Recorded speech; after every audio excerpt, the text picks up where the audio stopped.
નમસ્કાર મિત્રો, હું છું ગોપાલ ઇટાલિયા.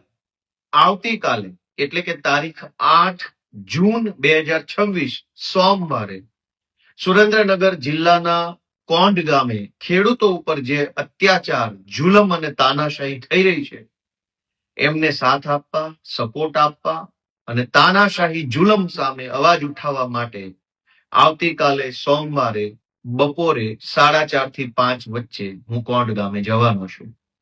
તો જે લોકો ખેડૂતોને સમર્થન કરતા હોય, ખેડૂતોની લડાઈમાં સાથ આપવા માંગતા હોય, એ બધા આવે એવી મારી લાગણી છે. મેં જાણ્યું કે કોંઢ ગામે ખાનગી કંપનીના તાર નાખવા માટે પોલીસ ભાડે આપી અને જે જુલમ થઈ રહ્યો છે, અનેક દિવસોથી ખેડૂતો ખેતરે નથી જઈ શકતા.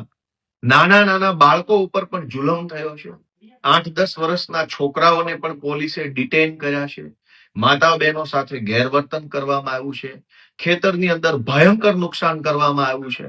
આ બધી જ પરિસ્થિતિનો રૂબરૂ તાગ મેળવવા, લોકો સાથે શું શું ઘટનાઓ બની છે એની માહિતી મેળવી અને આખા ગુજરાત સુધી એ વાત પહોંચાડવા આવતીકાલે સોમવારે 8 તારીખે કોંઢ ગામે સાંજના 4:30 આસપાસ આપણે મળીએ. જય કિસાન.